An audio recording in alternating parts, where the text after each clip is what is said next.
Bonjour à vous.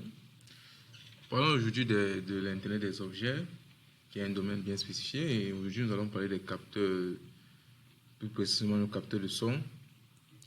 En fait, mon programme aujourd'hui sera un capteur qui s'allume et s'éteint lorsqu'on frappe les mains ou bien lorsque le capteur atteint une certaine valeur définie par le code. Soit il va s'allumer, soit il va s'éteindre. Maintenant, voici le code. Comme vous pouvez le constater, j'ai mis mon état à 0, l'état de sortie à 0, l'état de la LED à 0. J'ai stocké la valeur, le niveau traduit par niveau de l'électricité à 0. La LED, elle est branchée sur la broche numéro 3. Comme vous pouvez le constater ici, attendez. Ça. Mon ground est directement branché sur la plaque.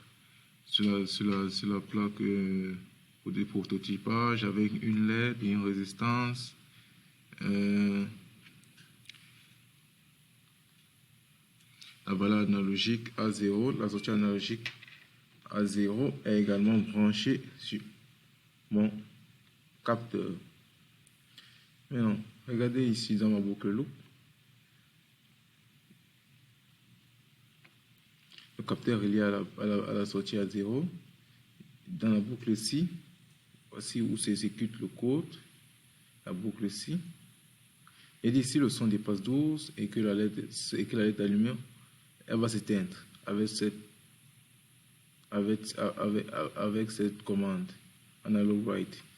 Sinon, on met l'état 1 et la LED s'allume. Maintenant, passons à la pratique. On va compiler ici.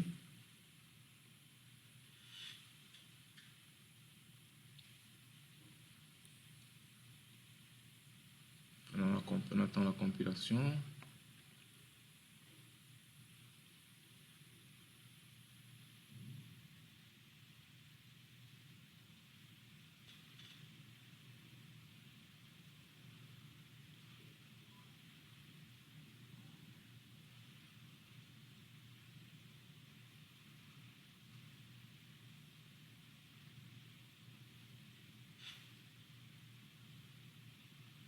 Ouais.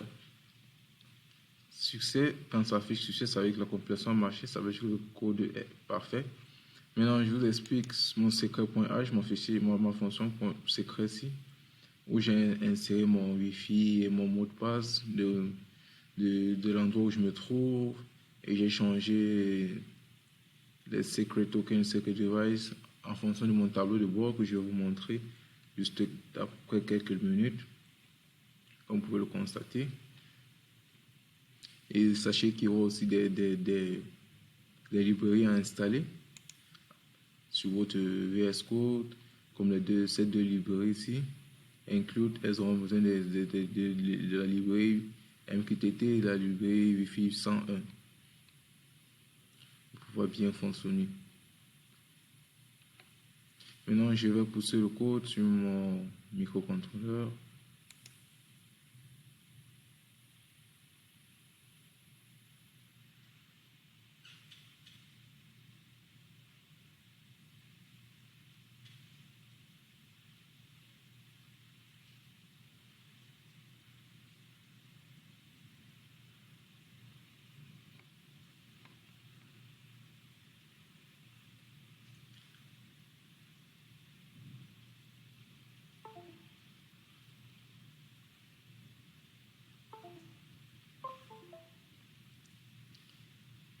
Encore une fois, de plus succès. Maintenant, pour voir les réactions sur le montant en série, on va cliquer juste là. Pour voir les différentes sorties, les valeurs sorties.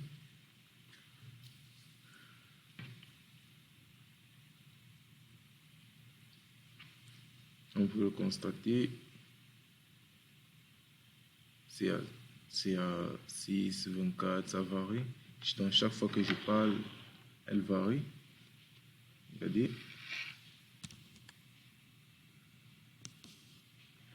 Vous voyez. Actuellement, elle est allumée. Je ne sais pas si vous le voyez. Elle est éteinte actuellement. Donc, si je fais un bruit, chaque fois que ça dépasse 12, la sortie dépasse 12, elle doit normalement s'éteindre, c'est l'allumer, et s'allumer, c'est l'éteindre. Donc, si j'essaie de parler fort, vous voyez, chaque fois que ça dépasse 12, c'est l'allumer, elle s'éteint, et c'est l'éteindre, elle s'allume.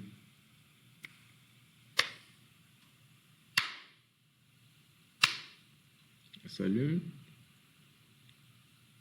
Elle est à 6, 18 chaque fois. Maintenant, voyons voir sur mon tableau de bord. Grâce à cette commande, append payload, que j'envoie le message sur mon tableau de bord, que vous allez voir tout de suite.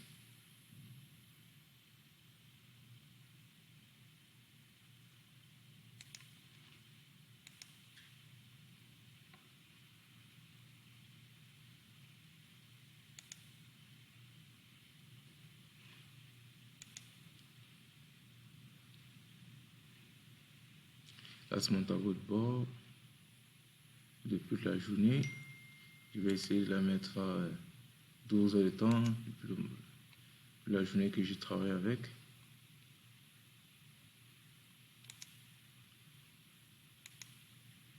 Il faut constater les activités qui apparaissent, les alternations depuis les enregistrements. Donc, ça enregistre l'état de chaque fois qu'elle a détecté des activités depuis 9 heures du matin.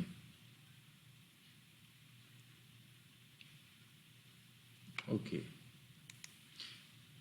Et c'était tout pour aujourd'hui.